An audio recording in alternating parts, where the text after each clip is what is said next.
اعوذ باللہ السمیع العلیم من الشیطان اللعین الرجیم بسم اللہ الرحمن الرحیم الحمد للہ رب العالمین والصلاة والسلام علی سید الانبیاء والمرسلین سیدنا و نبینا و شفیع المذنبین ابی القاسم محمد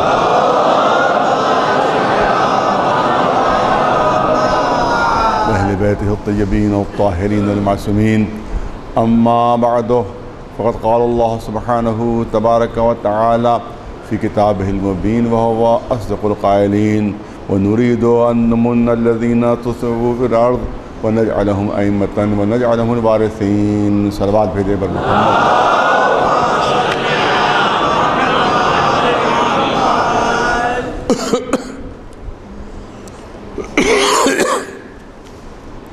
اعلانات کے کئی پرچے مجھے دے دیے گئے ہیں۔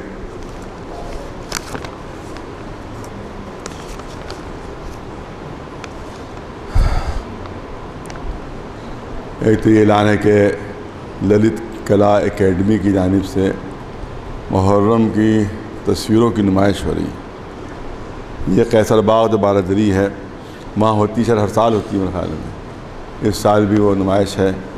تو اس میں جو تصویریں ہیں وہ بہت سے غیر مسلم حضرات نے جو محرم کی تصویریں کھینچی ہیں اس میں بھی شامل کی گئی ہیں۔ نمائش کے بعد صبح 11 بجے سے شام 6 بجے تک ہے۔ 30 اکتوبر تک یہ نمائش جاری رہے گی، یہ اعلان نہیں کیا ہے۔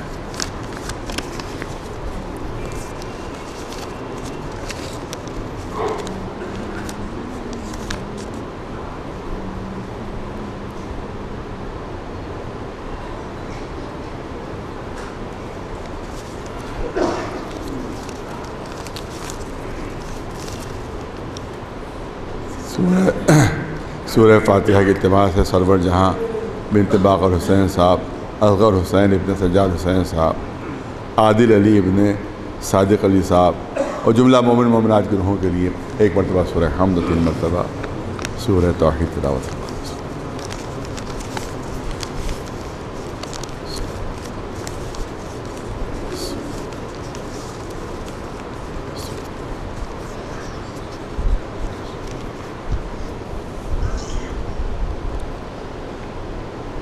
کئی مجلسوں کے اعلانات مجھ سے کہے گئے ہیں۔ ایک تو یہ کہ میں 2-3 سال سے انگوری باغ میں 3-4 بجے سے پڑھتا ہوں، شب میں 7 بجے مغربین کے فوراً بعد انگوری باغ میں مظاہر عابدی صاحب کے گھر پر مختصر مجلس ہوتی ہے آدھے گھنٹے کی، میں اس پہ 3-4 سال سے حاضری دے رہا ہوں۔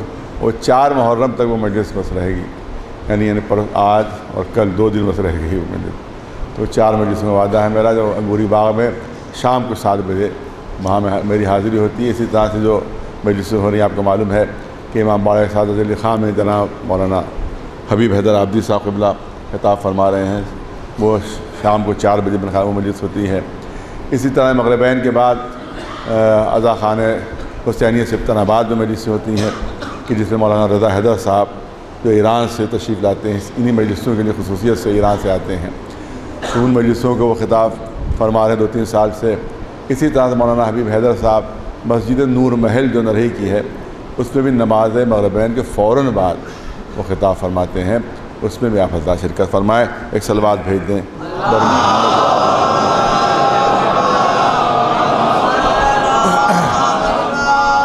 بہرحال میں نے پہلے عرض کر دیا کہ ایک تو طبیعت کی خرابی جو بلڈ پریشر کی وجہ سے اور دیگر ذرا سا دقت ہے میرے لیے، اسی طرح سے مصروفیت اتنی زیادہ کہ جو جنہیں نے دیکھا ہے وہی سمجھ سکتے ہیں، جنہیں نہیں دیکھا وہ نہیں سمجھ سکتے کتنی مصروفیت رہتی ہے۔ صبح سے لے کر رات تک مسلسل یا تو ٹیلی فون رہتے ہیں یا پھر لوگوں کا آنا جانا رہتا ہے، اور ہر ایک کے اپنے مسائل، تو ہر مسئلہ جو ہے وہ میرے ہی سر پر آتا ہے۔ میاں بیوی میں لڑائی ہو تو وہ بھی میرے ہی سر پر، اگر بھائی میں کوئی جھگڑا ہو تو وہ بھی میرے ہی اوپر، اور جو بھی جتنے بھی جھگڑے، چھوٹے جھگڑے ہو چاہے مجھولے چاہے بڑے، سارے جھگڑے جو ہوتے ہیں وہ میرے ہی پاس آتے ہیں۔ تو صبح سے لے کر رات تک وہ اسی میں مصروفیت۔ اس کے علاوہ جو بیچارے جو فقراء و مساکین جو غرباء ہیں ان کی بھی اپنے حد تک اتنا امکان ہے میرے لیے، اس کے لیے بھی میری کوشش رہتی ہے، تو کبھی کبھی ایسا ہوتا ہے کہ ڈرائنگ روم بھر جاتا ہے اور گلی میں بھی چلنے کا راستہ نہیں رہتا ہے۔ جو حضرات آتے رہتے ہیں انہوں نے یہ منظر دیکھا ہوگا کہ گلی بھر گئی پوری اور اس کے بعد گلی میں چلنے کا راستہ نہیں رہا۔ تو بہت ہی مشکل منزل ہے کہ اتنی بڑی مجلسوں کے لیے تیاری کے لیے بہت زیادہ وقت کی ضرورت ہے۔ جو بڑے ذاکرین ہیں، خاص طور سے پاکستان کے ذاکرین ہیں، اگر آپ عشرہ محرم سے 2 مہینے پہلے اس سے ملنا چاہیں گے تو وقت نہیں ملے گا۔ 2 مہینے پہلے محرم سے اگر آپ چاہیں سے ملاقات ہو جائے، ملاقات نہیں ہو پائے گی۔ بڑے سے بڑا آدمی چلا جائے، ملاقات نہیں ہو پائے۔ وہ 2 مہینے 3 مہینے پہلے ہی سے اور دنوں رات عشرے کی تیاری میں مصروف رہتے ہیں۔ مگر ایک فرق ہے، میں فرق بھی پیش کر دوں۔ فرق ہے، کچھ لوگ وہ ہیں جو مجلس ہی پڑھتے ہیں، کچھ لوگ وہ ہیں جو مجلس ہی پڑھتے ہیں، لہذا وہ 2 مہینے گھر کے اندر بند ہو جاتے ہیں، کوئی مسئلہ ہی نہیں ان کے سامنے۔ تو کچھ وہ ہوتے ہیں کہ جو مجلس ہی پڑھتے ہیں، اور ہم جیسے لوگ وہ ہیں جو مجلس بھی پڑھتے ہیں۔ اسی لیے فرق پیدا ہو جاتا ہے کہ تمام مسائل ان کو بھی دیکھنا، اپنی حیثیت کے مطابق، اپنی صلاحیت کے مطابق تمام مسائل کو بھی دیکھنا، اسی کے ساتھ ساتھ مجلسوں کو بھی پڑھنا۔ لہذا جو حق کے مجلس ہے وہ ادا نہیں ہو پاتا۔ یہ بالکل صاف بات ہے جس کو میں نے ہمیشہ اقرار کیا ہے۔ ایک صلوات بھیجیں بر محمد۔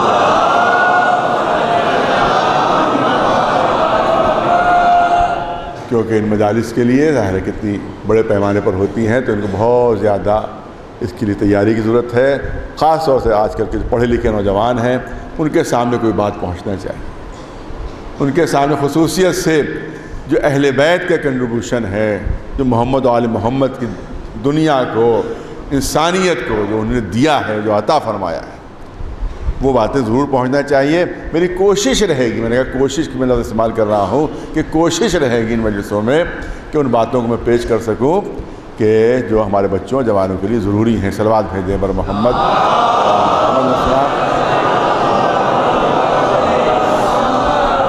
میں نے کل کہا تھا کہ بھائی عزاداری کے سلسلے میں جو میرا موضوع ہے وہ میں کل مکمل کر دوں گا، اور کل بظاہر مکمل ہو گیا تھا، لیکن پھر کچھ فرمائشیں ہو گئی ہیں، میرا خود دل بھی میرا نہیں مان رہا ہے، کچھ اتنے زیادہ اعتراضات ہوتے ہیں کہ بھی دل مجبور کرتا ہے کہ وہ 2-4 جملے اور کہہ دی جا اس کے سلسلے میں۔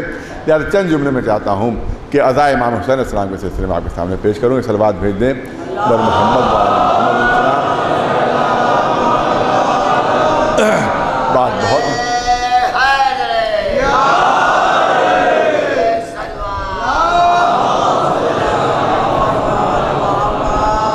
کل ہی کی بات کو میں چاہتا ہوں تھوڑا سا آگے بڑھایا جائے کہ ہر شے کی مادیت بھی ہوتی ہے اور معنویت بھی ہوتی ہے، اور ہمیشہ کسی شے کی قیمت جو معین ہوتی ہے وہ مادیت کی بنیاد پر نہیں ہوتی ہے بلکہ معنویت کی بنیاد پر۔ اسی لیے جو ہمارے تبرکات اعضاء ہیں ان پر جو اعتراض کیا جاتا ہے کہ صاحب یہ تو لکڑی ہے، یہ تو کاغذ ہے، یہ تو کپڑا ہے، یہ تو بانس کی چھڑ ہے، یہ آپ اس کو کیا چوم رہے ہیں؟ آپ یہ کوئی چومنے کی چیز ہے بھائی؟ یہ کوئی لکڑی کو چومتا ہے کہیں، کوئی کاغذ کو چومتا ہے کہیں، کوئی بانس کی تیلیوں کو کوئی احترام کرتا ہے یا کسی کپڑے کا احترام ہوتا ہے؟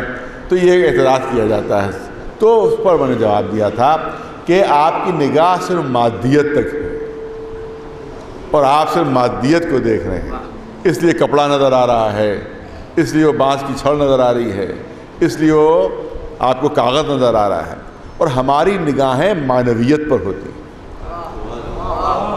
ہماری نگاہیں جو معنویت پر ہوتی ہیں، یہ بانس کی چھڑ نہیں ہے، یہ پھریرا نہیں ہے کپڑے کا، یہ کاغذ نہیں ہے، یہ ہے علم حضرت عباس، یہ ہے شبیہ روضہ مولا امام حسین علیہ السلام کی شبیہ۔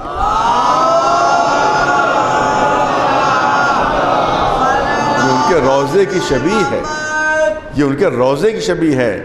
تو مادیت ایک چیز ہوتی ہے، معنویت الگ ہوتی ہے، تو اس کی جو تعظیم ہوتی ہے وہ مادیت کی بنیاد پر نہیں ہوتی ہے، معنویت کی بنیاد پر ہوتی ہے۔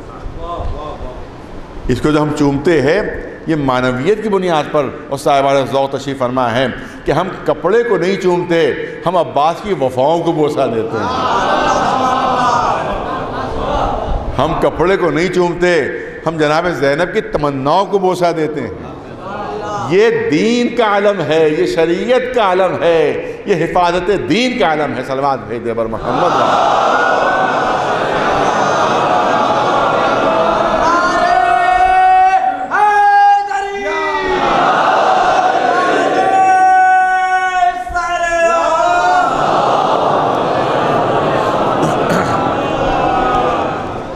یہ شریعت کا علم ہے، یہ شریعت کا علم ہے۔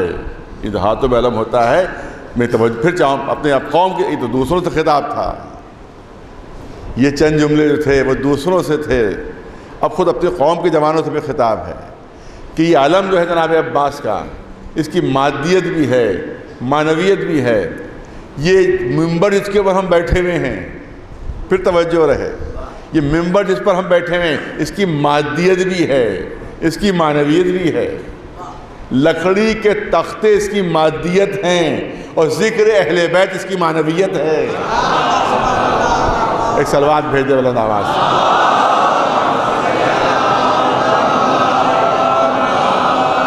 لکڑی کے تختے یہ اس کی مادیت ہے، مگر محمد و آل محمد علیہ السلام کی سیرت کا تذکرہ، ذکر اہل بیت، مقصد امام حسین کو بیان کرنا، احکام دین کو بیان کرنا، احکام شریعت کو بیان کرنا، یہ تمام چیزیں جو ہیں یہ ہیں اس کی معنویت۔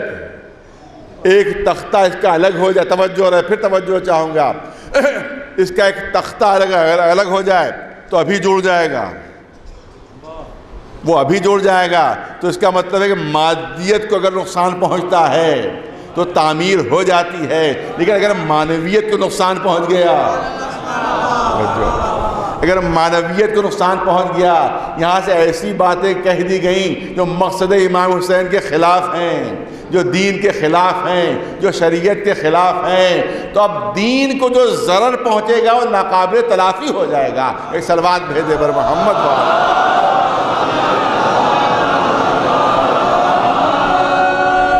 ایسی باتیں جو عقائد کے خلاف، ایسی باتیں جو شریعت کے خلاف، ایسی باتیں جو مقصد کربلا کے خلاف، ایسی باتیں جو کردار اہل بیت سے مطابقت نہیں رکھتی ہیں، اگر وہ پیش ہو گئیں تو معنویت کو ضرر پہنچے گا، جس کی وجہ سے عقائد بھی خراب ہو سکتے ہیں بلکہ نسلیں تباہ ہو سکتی ہیں۔ صلوات بھیجے بر محمد۔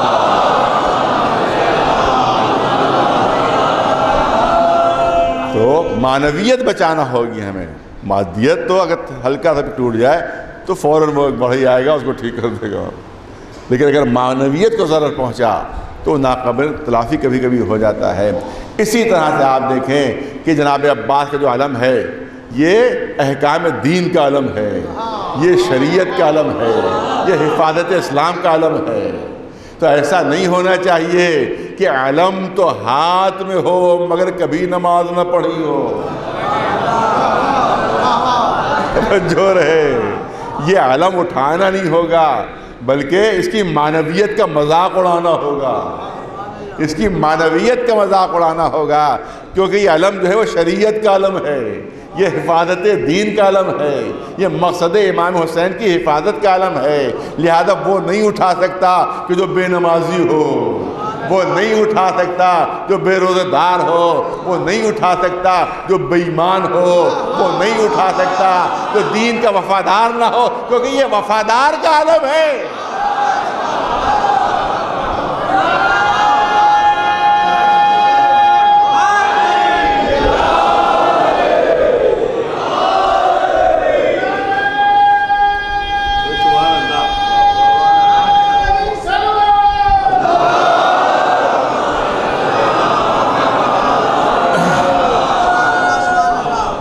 ورنہ دنیا کہے گی کہ علم کس کا اٹھائے ہوئے ہو نماز نہیں پڑھتے، علم کس کا اٹھائے ہوئے کبھی روزہ نہیں رکھا، علم کس کا اٹھائے ہوئے ہو دین کی مخالفت کر رہے ہو، علم کس کا اٹھائے ہوئے ہو شریعت کی مخالفت کر رہے ہو۔ لہٰذا جہاں مادیت کی حفاظت کرنا ہے وہاں تعلیمات اسلامی پر اور تعلیمات اہل بیت پر عمل کر کے اس کی معنویت کی بھی حفاظت کرتے رہنا. ہمیں ایک سلوات بھیج دے برادر.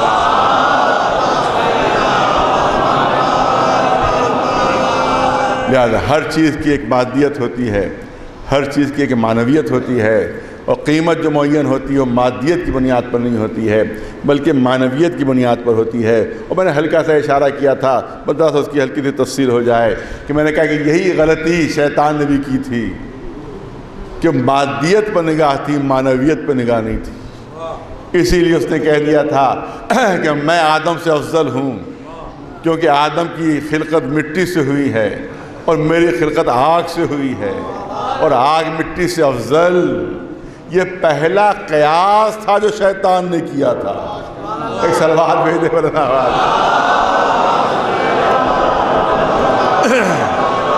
اسی لیے ہماری شریعت میں قیاس کرنا جو ہے وہ حرام ہے، قیاس کرنا ناجائز ہے. چھٹے امام جعفر صادق علیہ السلام، ان کے زمانے کی ایک شخصیت جو کسی زمانے میں مولا کے شاگرد بھی رہے تھے، وہ قیاس کے ذریعے سے وہ احکام اسلامیہ بیان کرتے تھے. ایک مرتبہ مولانا نے ان کو طلب کیا، کہا میں نے سنا ہے کہ تم قیاس سے کام لیتے ہو.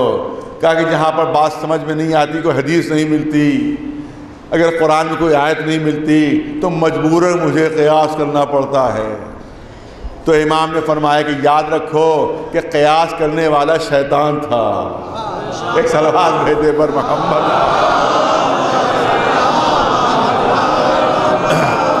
قیاس کرنے والا شیطان تھا جس نے قیاس کیا تھا. یہ قیاس ہی تو ہے کہ مٹی جو ہے پست ہے اور آگ جو ہے افضل ہے. قیاس کیا تھا مگر غلطی کی تھی قیاس میں بھی.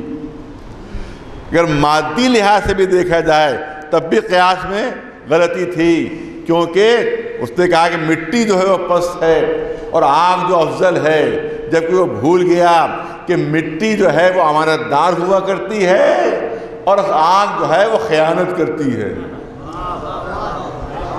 مٹی امانت دار ہوتی ہے اور آگ جو ہے وہ خیانت کرتی ہے.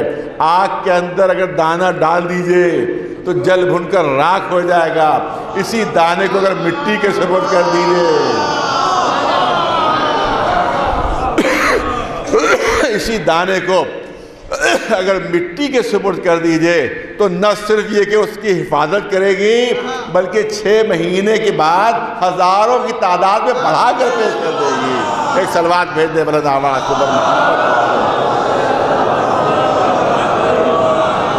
اسی لیے روایت کے توجہ رہے، اسی لیے مولا کائنات علی ابن ابی طالب علیہ السلام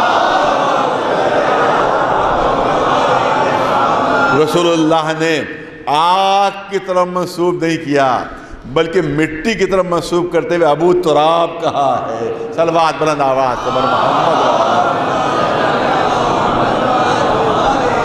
دیکھیے ہمارے کیا جو نام رکھے جاتے ہیں ان کا انداز کچھ اور ہوتا ہے، جو لقب ہوتے ہیں ان کا انداز کچھ اور ہوتا ہے، لیکن محمد و آل محمد کیا جو نام و القاب رکھے جاتے ہیں ان کے پیچھے گہری معنویت ہوتی ہے. میں توجہ چاہوں گا، تھوڑا سا وقت لینا ہے یہاں کے، بہت ایک 5 منٹ لینا ہے اس سلسلے میں. بہت ہی باذوق مجمع میرے سامنے ہے کہ اہل بیت میں جو نام رکھے جاتے ہیں ان میں بہت گہری معنویت ہوتی ہے اور وہ کردار کے آئینہ بردار ہوتے ہیں نام، وہ سیرت کے آئینہ بردار ہوتے ہیں نام. وہاں نام یوں ہی نہیں رکھے جاتے کہ ڈکشنری سے کوئی اچھا نام دیکھا، لغت سے کوئی اچھا نام دیکھا وہ نام رکھ دیا. وہاں جو نام ہوتا ہے وہ مستقبل میں کردار کا آئینہ ہوتا ہے. ہمارے یہاں یہ نہیں ہے کہ کوئی جاہل ہے اور اس کا نام رکھ دیا عالم، کوئی انتہائی بیوقوف ہے اور نام رکھ دیا محمد عاقل، بالکل ہی فضول ہے اور نام رکھ دیا فاضل. تو یہاں پر ہمارے یہاں اس طرح سے نہیں چلتا ہے یہ. لیکن اہل بیت میں جو ہے ان کے جو نام رکھے جاتے ہیں وہ مستقبل میں جو کردار ہوتا ہے اس کے آئینہ بردار ہوتے ہیں. رسول اللہ نے لقب دیا ابو تراب.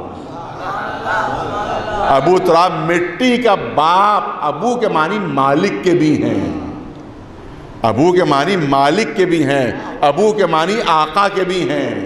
تو مٹی کا باپ بھی کہہ سکتے ہیں، مٹی کا آقا بھی کہہ سکتے ہیں، مٹی کا مالک بھی کہہ سکتے ہیں. اور بہت بڑے ہمارے اسلامی شاعر ہیں جو مفکر اسلام کہلاتے ہیں، حضرت اقبال، انہی نے ایک نظم لکھی ہے، اور نظم کا عنوان ہے سر اسماء علی۔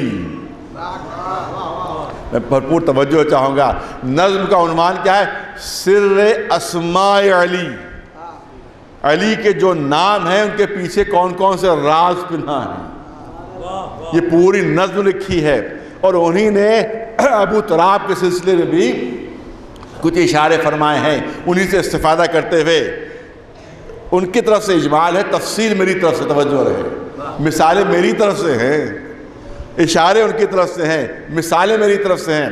انہوں نے کہا کہ مٹی کی جتنی بھی خصوصیات ہیں علی اس پر غالب تھے۔ ارے توجہ، مٹی کی جتنی بھی خصوصیات ہیں علی اس پر غالب تھے، اسی لیے ابو تراب کا لقب دیا گیا تھا، کیونکہ انسان کے جسم کی کچھ کمزوریاں ہیں کہ جس پر انسان قابو نہیں پا سکتا، وہ مٹی کی کمزوریاں ہیں، وہ تراب کی کمزوریاں ہیں، وہ مٹی کی کمزوریاں ہیں۔ ایک کمزوری کیا ہے؟ آپ نے مثل بھی سنی ہوگی کہ صاحب نیند تو پھانسی کے تختے پر بھی آ جاتی ہے، تو لاکھ انسان روکنا چاہے نیند کو نہیں روک سکتا، جاگنا چاہے جاگ نہیں سکتا ہو، کیونکہ کہیں نہ کہیں جھپکی ضرور اس کو آ جائے گی، لاکھ کوشش کرے کہیں نہ کہیں جھپکی اس کو ضرور آ جائے گی۔ تو اس کا مطلب یہ ہے کہ مٹی کی کمزوری ہے یہ کہ نیند کے اوپر قابو نہیں ہے، اور اگر نیند نہ آ رہی ہو تو لاکھ سونا چاہے نہیں سو سکتا۔ توجہ رہے، یہ ہے انسان کے مٹی کی کمزوری، یہ ہے انسان کے جسم کی کمزوری کہ اگر جاگنا چاہے تو جاگ نہیں سکتا، اگر زبردستی سونا چاہے تو سو نہیں سکتا۔ کسی سے کہہ دیجئے، آپ کسی سے یہ تو کہہ سکتے ہیں کہ میرے بستر پر لیٹ جاؤ 1 گھنٹے کے لیے، توجہ چاہ رہا ہوں، یہ تو کہہ سکتے ہیں کہ میرے بستر پر 2 گھنٹے کے لیے لیٹ جاؤ، یہ نہیں کہہ سکتے کہ سو جاؤ، یہ نہیں کہہ سکتے سو جاؤ، کیونکہ سونا اس کے اختیار میں نہیں ہے، سونا اس کے اختیار میں نہیں، یہ نہیں کہہ سکتے، اور خاص طور سے اس وقت سونا جب کوئی خطرہ ہو، تو اس وقت نیند آنا تقریباً ناممکن ہے۔ اور آپ دیکھیں، مگر یہ علی کی شخصیت کیونکہ ابو تراب ہے، لہذا جب چاہتے تھے سو جاتے تھے، جب چاہتے تھے جاگتے تھے۔ آپ دیکھیں، ادھر رسول نے کہا اے علی بستر پر سو جاؤ، روایت کہتی ہے کہ لیٹتے ہی سو گئے۔ ارے کبھی کسی نے تجربہ کیا کہ نیند نہیں آ رہی ہو تو نیند کی گولیاں لوگ کھا کر چاہتے کہ سو جائیں، مگر نیند کی گولیاں کھانے کے بعد بھی فوری نیند نہیں آتی ہے، بلکہ تھوڑی دیر وہ کروٹیں بدلتا ہے، تب کہیں جا کر نیند آتی ہے۔ مگر تاریخ گواہ ہے کہ ادھر علی بستر پر لیٹے ادھر سو گئے۔ ایک صلوات بھیجے برے دعوات۔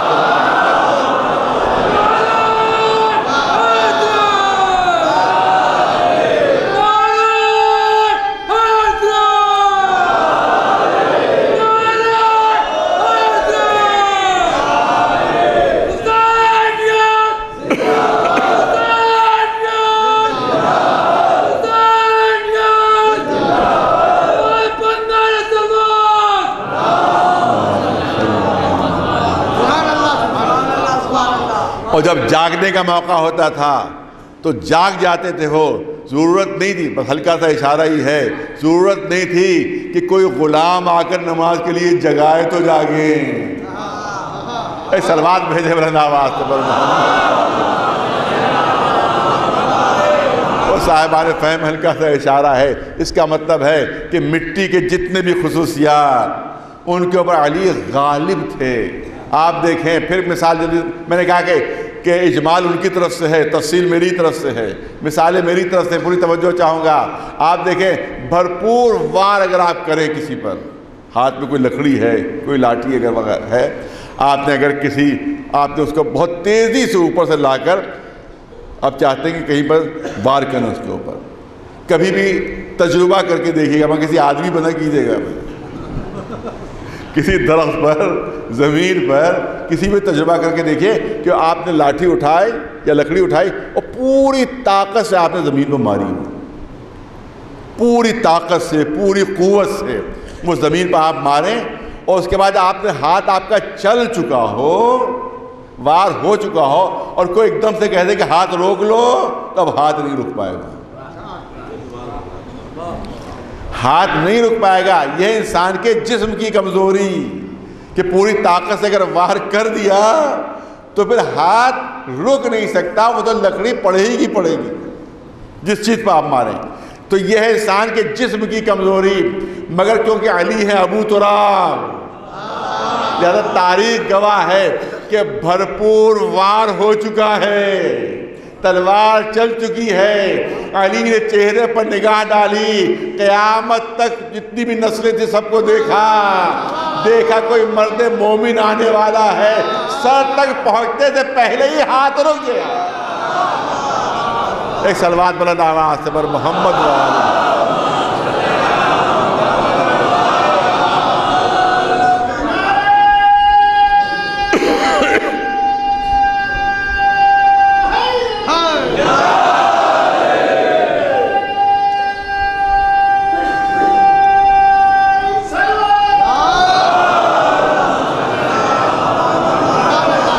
جب کسی کو سزا دینا ہوتی، توجہ رہے، جب کسی کو سزا دینا ہوتی ہے تو سزا اسی وقت دے سکتا ہے جب غصے میں ہو انسان۔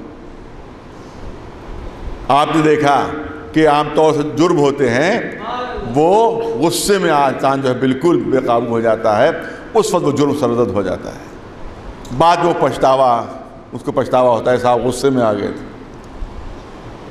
کبھی بھی کوئی قتل ہوگا، جب بھی ہوگا تو وہ نارمل حالت میں نہیں ہوگا بلکہ غصے کے عالم میں ہوگا۔ تو اس کا مطلب یہ ہے کہ تلوار اگر چلا رہے تو غصہ ہونا ضروری، کسی کو مار رہے تو غصے میں آنا ضروری۔ لیکن عجیب ہے علی کی شخصیت، یہ ایک عجیب شخصیت ہے کہ کبھی غصے میں آ کر کسی کو نہیں مارا۔ توجہ چاہ رہا ہوں، صاحبان ذوق و فہم ہے، کبھی غصے میں آ کر وار نہیں ہوا، کبھی غصے میں دشمن کو قتل نہیں کیا، اگر کبھی غصہ آ بھی گیا تو سینے سے اتر کر ٹہلنے لگے۔ جب غصہ فروغ ہوا ہے تب اس کو قتل کیا ہے۔ صلوات بھیج دے بر محمد۔ تو ایک مٹی کی یہ خصوصیت،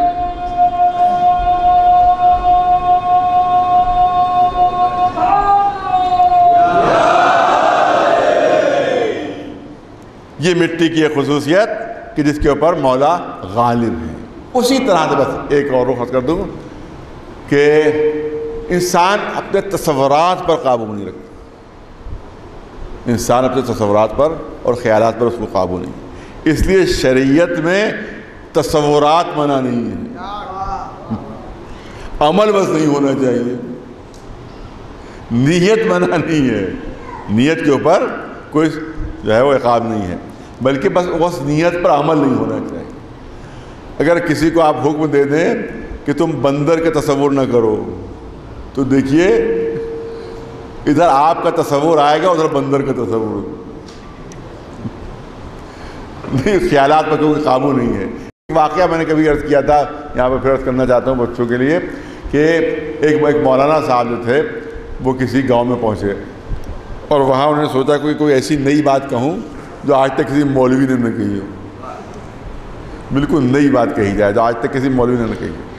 لہٰذا جب سارے گاؤں والوں کو انہوں نے جمع کیا اور گاؤں والوں سے جمع کر کے کہنے لگا دیکھو ایک بات کا دھیان رکھنا، جب بھی وضو کرنا تو انہوں نے ایک نجس جانور کا نام لیا کہ اس کا خیال کبھی نہ لانا، اس کا تصور کبھی نہ لانا، کیونکہ ادھر اس کا تصور آیا ادھر تمہارا وضو ٹوٹ جائے گا،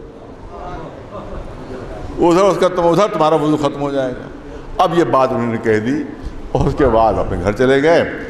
اب معلوم بات صبح کی نماز میں جب پہنچے تو پوری مسجد خالی۔ انہوں نے سوچا بھائی رات بھر کے تھکے ہوئے ہیں، گاؤں والے ہیں، دیہات والے ہیں، صبح نہیں آ سکے، اب ظہر میں تو آئیں گے۔ ظہر میں مسجد خالی، عصر میں مسجد خالی، پورا دن گزر گیا، مغرب عشاء مسجد خالی، ایک گاؤں والا کوئی بھی نماز پڑھنے نہیں آیا۔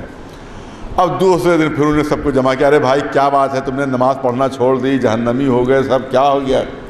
کہا آپ ہی نے ایسا حکم دے دیا ہے، آپ ہی نے ایسا حکم دے دیا ہے کہ ہم مجبور ہو گئے، کیونکہ ادھر ہم نے پانی کے لیے وضو کے لیے فوراً پانی لیا، اور جیسے ہی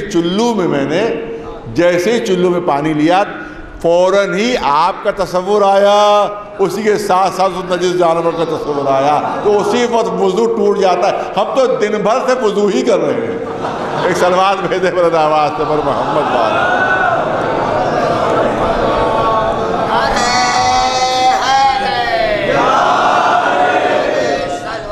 اس کا مطلب یہ ہے کہ انسان کو اپنے تصورات پر قابو نہیں، اپنے خیالات پر قابو نہیں ہے، مگر علی ہیں ابو تراب، علی ہیں ابو تراب۔ جس وقت پیر میں تیر لگا ہے مولا کے اور ہڈی کے اندر پیوست ہو گیا تھا، وہ تیر ہڈی کے اندر پیوست ہو گیا تھا، کئی مرتبہ کوشش کی وہ تیر نہیں نکل پایا، تو اب رسول اللہ نے فرمایا کہ جب حالت نماز میں ہو علی، جب مصلی پر کھڑے ہو علی، اس وقت یہ تیر نکال لینا۔ یہ بات علی سے چھپا کر نہیں کہی گئی تھی، توجہ رہے، یہ بات مولا کے سامنے کہی تھی کہ جب علی مصلی پر کھڑے ہوئے ہوں، حالت نماز میں ہوں، تو اس وقت تم یہ تیر نکالنا۔ اس کا مطلب تھا کہ مولا کو معلوم تھا، توجہ رہے، مولا کو معلوم تھا کہ حالت نماز میں یہ تیر نکالا جائے گا۔ اور فرض کیجئے، اپنی مثال دے دوں کہ پیر میں کوئی کانٹا چبھ جائے اور نہ نکل رہا ہو، گہرا چبھا ہوا ہو، اور کوئی کہے کہ جب نماز پڑھ رہے ہو تب یہ کانٹا نکال لینا، تو ادھر نماز شروع کی، ادھر کوئی قریب آیا، بس نمازی میں خیال ہوا کہ بس یہ کانٹا نکالنے آ گیا، یہ کانٹا نکالنے آ گیا۔ لیکن علی ہے ابو تراب، علی کو معلوم تھا کہ حالت نماز میں تیر نکالا جائے گا۔ ادھر نماز شروع کی، نہ تیر کی خبر ہے، نہ تیر نکالنے والے کی خبر ہے، نہ تیر کی تکلیف کا کوئی اثر ہے۔ ایک صلوات بھیج دے بلند آواز سے۔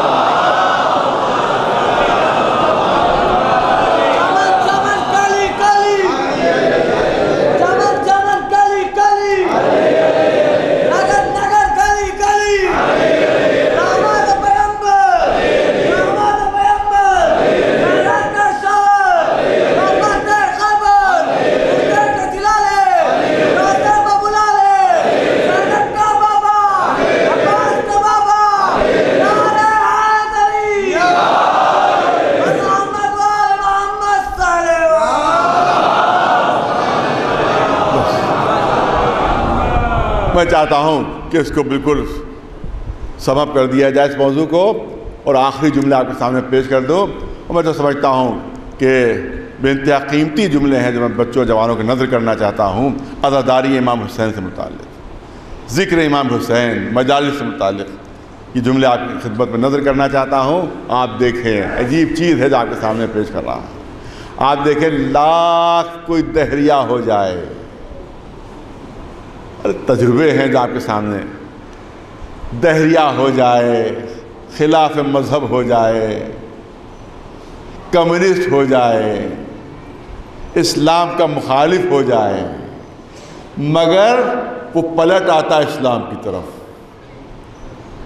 وہ پلٹ آتا ہے شیعیت کی طرف، وہ پلٹ آتا ہے دین کی طرف۔ کب پلٹتا ہے؟ یہ صرف ذکر حسین کا صدقہ ہے کہ بڑے بڑے دہریے، بڑے بڑے کمیونسٹ جو مخالف اسلام سمجھے جاتے تھے، جو مخالف دین سمجھے جاتے تھے، جو کمیونسٹوں کا ستون سمجھے جاتے تھے، مگر وہ دین کی طرف پلٹے۔ کب پلٹے؟ ذکر حسین کے طفیل میں، ذکر مولا کے طفیل میں۔ صلوات بھیجیں پر محمد وعلیہ۔ اسی لیے میں نے کبھی عرض کیا تھا کہ عزاداری یہ ہے اسلام کی محافظ، یہ عزاداری جو ہے وہ اسلام کا قلعہ ہے۔ اگر عزاداری کی حفاظت کرتے رہو گے تو اسلام بھی محفوظ رہے گا، دین بھی محفوظ رہے گا، شریعت بھی محفوظ رہے گی۔ ایک صلوات بھیج دے بلند آواز۔ بس اس سے زیادہ سلسلے مجھے نہیں عرض کرنا ہے. آپ دیکھیں، میں نے کہا بچے اور جوان کبھی کبھی یہ پوچھتے ہیں کہ آخر ہمارے جو اہل بیت علیہ السلام ہیں، ان نے دنیا کو کیا دیا، ان کے ذریعے سے انسانیت کو کیا ملا. یاد رکھیں کہ 1300 سال بعد جو انسانیت کو ملا ہے، 1300 سال بعد جو انسانیت کو ملا ہے، اگر در اہل بیت سے وابستہ رہتے، اگر در اہل بیت سے وابستہ رہتے تو انسانوں کو یہ تمام علوم 1300 سال پہلے مل چکے ہوتے. یہ علوم انسانیت تک پہنچ چکے ہوتے، 1300 سال پہلے پہنچ چکے ہوتے. یہ ساری سائنس، یہ ساری ترقیاں، یہ سارے علوم، یہ سب کے سب انسانوں کو مل چکے ہوتے اگر در اہل بیت کو نہ چھوڑا ہوتا. ایک سلوات بھیجے ورنہ آواز.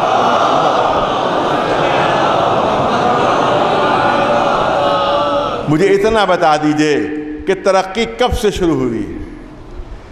ترقی انسانیت کی تب شروع ہوئی ہے کہ جب بجلی ایجاد ہوئی، جب الیکٹریسٹی ایجاد ہوئی ہے، تب بجلی کی طرح سے انسان جو ہے آگے بڑھا ہے، تب ساری ترقیاں ہوئی ہیں. تو اگر یہی بجلی 1300 سال پہلے، 1400 سال پہلے ایجاد ہو گئی ہوتی تو اب انسانیت جو 1300 سال بعد پہنچی ہے یہاں پر، 1400 سال بعد یہاں پر پہنچی ہے، وہ اس سے پہلے پہنچ چکی ہوتی. اور جو 1300 سال بعد اب جہاں پر پہنچنا ہے، آج ہم وہاں پہنچ چکے ہوتے. لیکن کیونکہ در اہل بیت کو چھوڑ دیا، لہٰذا اسلام جو ہے اور مسلمان علم سے محروم ہو گئے اور اللہ نے علم دوسری طرف منتقل کر دیا. صلوات بھیج دیں بر محمد و آل محمد. بس ایک واقعہ بچوں جوانوں کے لیے پیش کر دوں ثبوت کے طور پر، دلیل کے طور پر. مولا کائنات علی ابن ابی طالب دیکھیے، بجلی بنانے کے صرف 2 طریقے ہیں. ایک ہائیڈرو الیکٹرک کے ذریعے سے، یعنی پانی کو اوپر سے آبشار کی صورت میں گرایا جاتا ہے، اس کے ذریعے سے وہ بجلی بنائی جاتی ہے. اور دوسرے ایٹامک پاور کے ذریعے سے. ایٹم دنیا کے سب سے چھوٹا ذرہ، اس میں اتنی قوت ہے جب اس کو توڑا جاتا ہے تو اس میں سے اتنی بجلی پیدا ہو جاتی ہے کہ پورا شہر روشن ہو جائے، پورا ملک روشن ہو جائے. ایک ننھے سے ذرے میں اتنی طاقت ہوتی ہے، اس کے اندر اتنی قوت ہوتی ہے، اس سے اتنی بجلی پیدا ہو سکتی ہے. یہ آج کا تصور سمجھا جاتا ہے، توجہ رہے، یہ سمجھا جاتا ہے کہ یہ انگریزوں نے تصور دیا ہے. نہیں، یہ خزانہ اہل بیت سے چرائے ہوئے فارمولے ہیں. ایک سلوات بھیج دے. یہ خزانہ اہل بیت سے چرائے ہوئے فارمولے ہیں. مسلمان فائدہ نہیں اٹھا سکے، یورپ والوں نے فائدہ اٹھایا، جرمن والوں نے فائدہ اٹھایا. آپ یاد رکھیں کہ ساری کتابیں جو مسلمانوں پاس موجود رہیں وہ برٹش لائبریری میں موجود ہیں، کہ جس کے ذریعے سے سائنس آگے بڑھی ہے، کہ جن کے ذریعے سے دنیا آگے بڑھی ہے، کہ جس کی وجہ سے سائنس کو ترقیاں ہوئی ہیں، وہ سب ہمارے اماموں ہی کا صدقہ ہے. وہ ہمارے اماموں ہی کی تعلیمات ہیں کہ جو انگریزوں تک پہنچی، جس سے مسلمان فائدہ نہیں اٹھا سکے. آپ دیکھیں مولا کائنات علی ابن ابی طالب علیہ السلام گزر رہے ہیں، اپنے اصحاب کے ساتھ گزر رہے ہیں، چاہنے والوں کے ساتھ گزر رہے ہیں. ایک آبشار کی طرف سے گزرے، جو آبشار جو ہے آپ جانتے ہیں کہ اوپر سے گرنے والے کو آبشار کہتے ہیں. ایک ہے چشمہ، ایک ہے ندی، ایک ہے دریا. آبشار کیا؟ کہ اوپر سے پانی گرے، جو پوری قوت کے ساتھ جب اوپر سے پانی گرتا ہے بلندی پر سے، اونچائی پر سے، تو اس کو کہا جاتا ہے آبشار. تو نہر کے سامنے سے نہیں گزر رہے تھے، کسی ندی کے سامنے سے نہیں گزر رہے تھے، کسی چشمے کے سامنے سے نہیں گزر رہے تھے، بلکہ روایت کی لفظیں ہیں کہ بلندی سے گرتے ہوئے آبشار کے قریب سے گزر رہے. توجہ رہے، بلندی سے گرتے ہوئے آبشار کی طرف سے گزر رہے تھے. مولا نے ارشاد فرمایا کہ اگر دنیا نے مجھے موقع دیا لفظوں پر توجہ رہے، اگر دنیا نے مجھے موقع دیا تو ان گرتے ہوئے آبشاروں سے اتنا نور پیدا کر دوں گا کہ پوری دنیا روشن ہو جائے گی۔ ایک صلوات بھیجے بلند آواز پر۔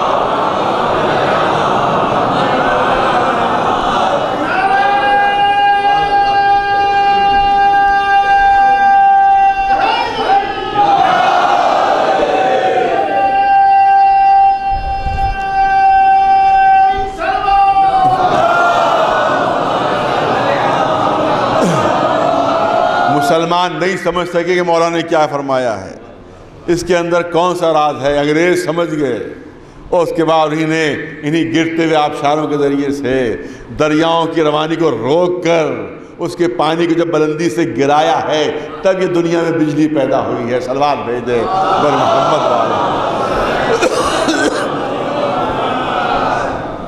آج سے 1300 سال پہلے کا قول سنیے اور غور سے سنیں، خاص طور سے بچے اور ہمارے جوان جو پڑھے لکھے غور سے سنیں۔ آج سے 1300 سال پہلے کا قول ہے۔ کیا کسی کی سمجھ میں آیا ہوگا؟ کیا کوئی راز سمجھ سکا ہوگا؟ چھٹے امام جعفر صادق علیہ السلام کے ارشاد ہے، سنیے ارشاد سنیے۔ اور یہ کس کے پاس ہے؟ مسلمانوں کے پاس نہیں ہے، بلکہ جو جرمن کی لائبریریز ہیں یہ وہاں موجود ہے۔ سب سے پہلے جو فارمولہ پیش کیا ایٹم بم کا، وہ کس نے پیش کیا تھا؟ وہ جرمن نے پیش کیا تھا، کہ جس سے امریکہ والوں نے چرا کر پھر ایٹم بم بنایا تھا۔ تو اصل فارمولہ یہ جرمن کا فارمولہ ہے، یہ ایٹم بم جو بنا ہے یہ جرمنی فارمولہ ہے۔ اور جرمن کے جو وہاں کے اوپر کتب خانے ہیں اس میں ایک کتاب موجود ہے کہ جس میں ہمارے ائمہ کے ارشادات محفوظ ہیں، اسی میں یہ ارشاد موجود ہے، اسی سے مسلمانوں نے بعد میں لیا مگر پہلے یورپ والوں تک پہنچا۔ چھٹے امام کا یہ ارشاد یورپ والوں تک پہلے پہنچ چکا تھا۔ امام نے ارشاد فرمایا کہ چھوٹے چھوٹے ذروں کو حقیر نہ سمجھنا۔ ارے توجہ رہے، امام کا ارشاد کہ چھوٹے چھوٹے ذروں کو حقیر نہ سمجھنا۔ اللہ نے چھوٹے چھوٹے ذروں میں پورا سورج پنہا کر دیا ہے۔ ایک صلوات بھیج دے بلند آواز سے بلند محمد۔ تو مسلمانوں کی بدقسمتی رہی، یہ ان کی ٹریجڈی رہی، یہ ان کا المیہ رہا کہ علوم کے سارے خزانے ان کے پاس موجود تھے مگر فائدہ نہیں اٹھا سکے۔ صلوات بھیج دیں بر محمد۔ بس ایک مثال کے ذریعے سے اپنی بات کو مکمل کرنا چاہتا ہوں۔ فرض کیجئے کوئی ایسا ہو کہ جس کے پاس خزانے ہوں، جس کے پاس جواہرات ہوں، جس کے پاس سونے کا ڈھیر ہو، چاندی کا ڈھیر ہو، خزانے کے اوپر بیٹھا ہوا ہو اور 2 روٹیوں کی بھیک مانگ رہا ہو۔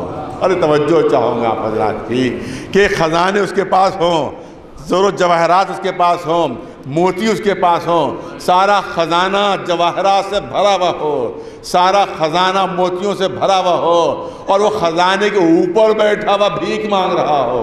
توجہ رہے، خزانے کے اوپر بیٹھا ہوا بھیک مانگ رہا ہو کہ ذرا 2 روٹیوں کی بھیک مجھے دے دو، میں بھوکا ہوں۔ لوگ کہیں گے کہ تم خود اتنے بڑے خزانے پر بیٹھے ہوئے ہو کہ جس میں ہر چیز موجود ہے، تم کیوں بھیک مانگ رہے ہو؟ وہ جواب میں کہے گا خزانے کے اوپر بیٹھا ہوا ہوں مگر مجھے دروازہ نہیں مل رہا ہے۔ تو مسلمانوں کی ٹریجڈی یہی ہے کہ علوم کے خزانوں پر بیٹھے ہوئے تھے مگر دروازہ نہیں مل رہا تھا۔ علم کا دروازہ ہے اہل بیت، علم کا دروازہ ہے محمد و آل محمد۔ ایک صلوات بھیج دے گا۔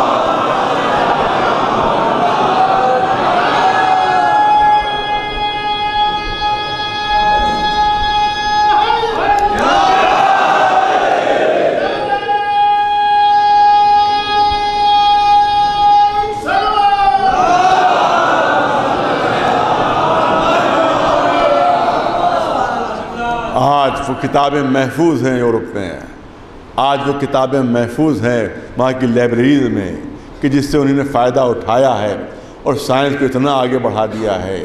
مسلمان اپنے جیسے وہی مثال ہے، محاورہ ہے کہ اپنے پیروں پر کلہاڑی مارنا، تو دامن اہل بیت کو چھوڑ کر مسلمانوں نے اہل بیت کا نقصان نہیں کیا، اہل بیت کا کوئی نقصان نہیں ہوا۔ پوری دنیا، جملے نظر کرنا چاہتا ہوں، پوری کائنات مل کر اہل بیت کو ماننے لگے، پوری کائنات مل کر اہل بیت کو ماننے لگے، ان کی فضیلت پہ ذرہ برابر اضافہ نہیں ہوگا۔ پوری کائنات مل کر ماننے لگے، ان کی فضیلت پہ ذرہ برابر اضافہ نہیں ہوگا، اور پوری کائنات دشمن کیوں نہ ہو جائے، ان کی فضیلت پہ ذرہ بھر کمی نہیں آئی۔ توجہ چاہ رہا ہے، پوری کائنات مل کر دشمنی اختیار کر لے، فضیلت پہ ذرہ برابر کمی نہیں آئے گی، اور پوری کائنات محبت کرنے لگے، اس کے بعد بھی فضیلت میں ذرہ برابر اضافہ نہیں ہوگا۔ جنہی نے دامن چھوڑا ہے اپنا نقصان کیا، انہوں نے اپنے پیروں پر کلہاڑی ماری ہے۔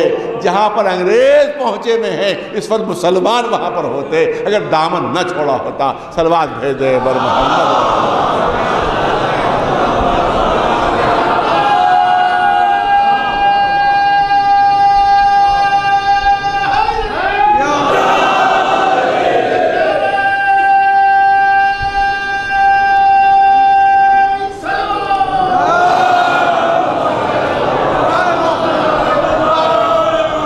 لیکن بس بات مکمل ہوئی، آج کی مجلس مکمل ہوئی، لیکن ایک خیانت کی ہے انگریزوں نے، ایک خیانت یہ کی ہے کہ نام بدل دیے،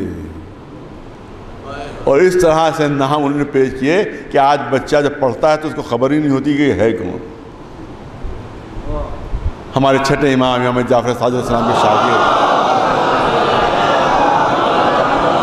جن کا نام ہے جابر ابن حیان، جابر ابن حیان نام ہے، لیکن آج انگریزوں کی کتابوں میں کیا لکھا ہوتا ہے؟ گیبر، گیبر لکھا ہوتا ہے۔ آج کا بچہ جب تک وہ ممبر سے نہ سنے اور اپنی کتاب نہ دیکھے، وہ سمجھ نہیں سکتے یہ گیبر ہے کیا چیز۔ وہ سمجھتا ہوگا کوئی انگریز ہے، تو انہی نے یہ خیانت کی ہے کہ جابر کے لفظ کو بدل کے گیبر کر دیا، تاکہ دنیا پر کھلنے پائے کہ کہاں سے لیا ہے اور کن سے لیا ہے۔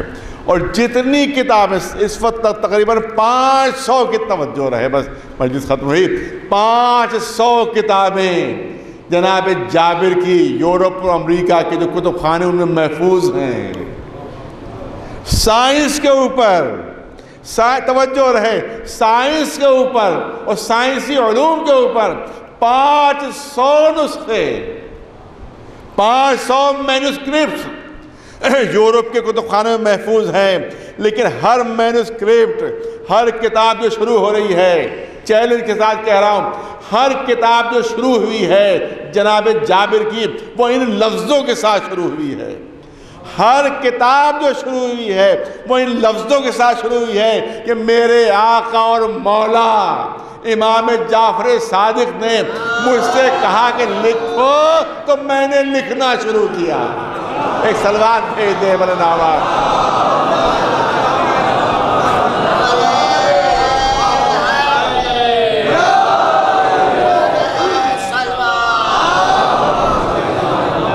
ہر کتاب کی پہلی سطر میں لکھا ہوا کہ میرے امام نے، میرے آقا نے، میرے مولا نے مجھ سے کہا کہ لکھو، تو میں نے لکھنا شروع کیا۔ اس کا مطلب یہ ہے کہ یہ علم جابر کا نہیں تھا، یہ تو خالی کتابت کر رہے تھے۔ یہ علم وہ ہے جو ہمارے امام کے ذریعے سے دنیا تک پہنچا ہے۔ صلوات بھیجے محمد وآلہ۔ ہاں، مگر قدر کرنے والے قدر کرتے ہیں، لیکن ان کے ظرف میں صلاحیت ہونا چاہیے۔ آپ دیکھیں، اسی لیے میں چاہتا ہوں کہ آج کربلا کی ایک شخصیت کے مصائب پیش کروں کہ جس کے لیے بعض روایتوں میں ہے کہ وہ عیسائی مذہب سے تعلق رکھتے تھے، بعض کتابوں میں درج ہے کہ وہ عیسائی مذہب سے تعلق رکھتے تھے۔ وہ جناب وہب، ان کی والدہ، اور صرف 17 دن ہوئے تھے ان کی شادی۔ کربلا کی طرف سے گزر رہے ہیں کہ دیکھا کوئی مظلوم ہے، جو چاروں طرف سے ایک بہت بڑی فوج سے گھرا ہوا، اور وہ فریاد کر رہا ہے اما من ناصر ینصرنا، کوئی ہے جو میری مدد کرے، کوئی ہے جو میری نصرت کرے۔ ماں نے کہا بیٹے جاؤ دیکھو تو یہ کون مظلوم ہے جس کو چاروں طرف سے اتنی بڑی فوج گھیرے ہوئے ہے، جس کی تعداد لاکھوں میں ہے، جاؤ دیکھو ہے تو ہے کون۔ یہ جاتا ہے، روایت کہی جب واپس آیا تو سر پر خاک پڑی ہوئی تھی، گریبان چاک تھا۔ کہ کیا بات ہے، خیریت تو ہے، کیا بات تمہارا حال کیوں ہے؟ کہا مادر گرامی کوئی اور نہیں، یہ نواز رسول، یہ مسلمانوں کے رسول، ان کا نواسا ہے جن کو خود مسلمان چاروں طرف سے گھیرے، جس کے قتل پہ در پہ ہے، وہ 3 دن کا بھوکا بھی ہے، 3 دن کا پیاسا بھی ہے، اور صرف وہی نہیں بلکہ اس کے چھوٹے چھوٹے بچے بھی 3 دن کے بھوکے پیاسے ہیں۔ ماں غیظ میں آ گئی، ارے پھر تو نے جان کیوں نہیں دے دی، اپنی جان کیوں نے نشاور کی؟ کہ میں آیا ہوں تاکہ آپ کی اجازت مل جائے۔ کہا میری اجازت ہے، جاؤ۔ اس کے بعد پہنچتی ہے خدمت میں مولا کے، خود بھی مسلمان ہوتی ہے، بیٹا بھی مسلمان، زوجہ بھی مسلمان۔ اس کے بعد ماں کہتی ہے وہاں جا، اور جا کر آقا پر اپنی جان نثار کر۔ وہاں جیسے ہی چلے، روایت کہتی ہے زوجہ نے دامن تھام لیا، کیونکہ 17 دن ہوئے تھے شادی کو۔ زوجہ نے دامن تھاما، اے وہاب مجھے کس پر چھوڑ کر چلے؟ وہاں سے ماں نے آواز دے کر کہا دیکھو زوجہ کی بات میں نہ آنا، اگر تمہیں ہلکی سی بھی کوتاہی کی تو میں دودھ نہیں بخشوں گی، میں دودھ نہیں بخشوں گی۔ دامن چھڑا کر وہاب چلتے ہیں، میدان جنگ میں داد شجاعت دیتے ہیں، زبردست حملہ کرتے ہیں، داد شجاعت دیتے۔ روایت کہتی ہے کہ شمر کا غلام تھا، اس کا سالم نام تھا، وہ قریب آیا اور ان کے اوپر بھرپور وار کیا۔ اب جو انہوں نے وار روکا تو انگلیاں کٹ گئیں، ایک ہاتھ کی انگلیاں کٹ گئیں ان کی۔ اب ایک ہاتھ میں ان کی تلوار اور دوسرے ہاتھ کی انگلیاں ان کی کٹ گئی تھیں۔ اب یہ ماں کی خدمت میں آئے کہ ہاتھ سے خون کی دھاریں بہہ رہی تھیں، انگلیاں کٹی ہوئی تھیں، ہاتھ سے خون کی دھاریں بہہ رہی تھیں۔ قریب پہنچ کر کہا مادر گرامی آپ مجھ سے راضی ہوئی؟ اب ماں کے جملے ہیں، ماں کے جملے ہیں، نہیں نہیں ابھی راضی نہیں ہے، ابھی راضی نہیں، ارے جب تک تجھے خاک و خون میں لوٹتا نہ دیکھ لیں اس وقت تک راضی نہ ہوں گے۔ اب چلتے ہیں جناب وہاب۔ اس کے بعد اب روایت کہتی ہے کہ جب چلنے لگے نا تو پھر زوجہ دوڑ کر آئی، اور اس سے روایت یہ کہتی ہے کہ ہاتھ میں اس کے ایک عمود خیمہ تھی، بس 2-3 جملے کی زحمت ہے، عمود خیمہ، چوب خیمہ ہاتھ میں تھی۔ اور اس کے بعد اس نے یہ چاہا کہ دشمنوں پر حملہ کرے۔ اب جو دیکھا کہ زوجہ جو ہے نکل آئی ہے پھر ہاتھ میں ایک لکڑی کا عمود لیے ہوئے، تو اب وہاں تڑپ گئے، کہا کہ میری زندگی میں تو خیمے سے باہر نکل آئی، میری غیرت اسے برداشت نہیں کر رہی ہے، تو ابھی تو مجھے روک رہی تھی، توجہ رہے، ابھی تو مجھے روک رہی تھی، ابھی خود دشمنوں پر حملہ کرنے باہر نکل آئی۔ تو زوجہ نے جواب دیا کہ ابھی اتنی بے کسی سے آقا نے کہا کہ کوئی ہے جو میری مدد کرے تو مجھ سے برداشت نہیں ہو سکتا، اب میں خود بھی اپنے آقا پر جان اپنی نچھاور کر دوں، اپنے مولا پر اپنی جان نچھاور کر دیں گے۔ لیکن وہاں کہتے نہیں نہیں میری زندگی میں تو یہ کام نہیں کرتے، واپس چلی جا۔ جو واپس جانے پر راضی نہیں ہوئی تو اب روایت کہتی ہے کیونکہ ایک ہاتھ میں تلوار تھی اور ایک ہاتھ کی انگلیاں کٹ چکی تھیں، لہذا روایت کہتی ہے دانتوں سے اپنے زوجہ کی چادر پکڑی اور چاہتے تھے کہ اس کو واپس لے جائے خیمے میں، تو اس نے چھوڑا لیا دامن اپنا۔ اب جناب وہاب جو ہے انہوں نے خطاب کیا امام حسین کو، اے آقا آپ ہماری عزتوں کو رکھوا لیں، میری زوجہ خیمے سے باہر نکل آئی، مجھے گوارا نہیں ہو رہا ہے، امام نے آواز دی مومنہ عورتوں پر سے جہاد ساقط ہے، تو خیمے کے اندر واپس چلی جا۔ اس نے ہاتھ جوڑ کر کہا آقا آپ کا حکم سر آنکھوں پر ہے، مگر ایک وہب آپ کے سامنے ایک وعدہ کرے۔ کہ کیا وعدہ؟ کہ وہب یہ وعدہ کرے کہ میرے بغیر جنت میں داخل نہیں ہوں گے۔ امام فرماتے ہیں کہ میں مالک جنت کی حیثیت سے ضمانت دیتا ہوں کہ وہب تیرے بغیر داخل نہیں ہوں گے۔ عزاداروں وہب میدان میں جاتے ہیں، زخمی ہو کر گرتے ہیں، ادھر پھر زوجہ تڑپ کر آگے بڑھتی ہے، چاہتی ہے کہ قاتل وہب پر حملہ کرے، اسی وقت ایک سر پر گرد پڑتا ہے، مومنہ وہیں پر شہید ہو جاتی ہے۔ اس کا مطلب ہے کہ وہب کو زیادہ دیر انتظار نہیں کرنا پڑا۔ پسنداروں مجلس ختم ہوئی، ماں پورا منظر دیکھ رہی تھی، پورا منظر تیرے خیمہ سے ماں دیکھ رہی تھی۔ ارے قاتل خنجر لے کر آگے بڑھا، ماں کی نگاہوں کے سامنے وہب کے گلے پر خنجر چڑھا، سر کٹا۔ ظلم کی انتہا یہ ہے کہ قاتل نے وہ سر ماں کی طرف اچھال دیا۔ ارے اب تک تو صبر ہوا تھا مگر اب صبر نہ ہو سکا، روایت کے لیے دوڑ کر آگے بڑھی، وہب کا سر آغوش میں لیا، ارے چہرے سے خون صاف کیا، پیشانی کا بوسہ لیا، سر کو سینے سے لگایا، پھر روایت کہتی ہے کہ دوبارہ قاتل کی طرف اچھال دیا کہ تو ہم راہ خدا میں دے دیتے ہیں، وہ واپس نہیں لیتے۔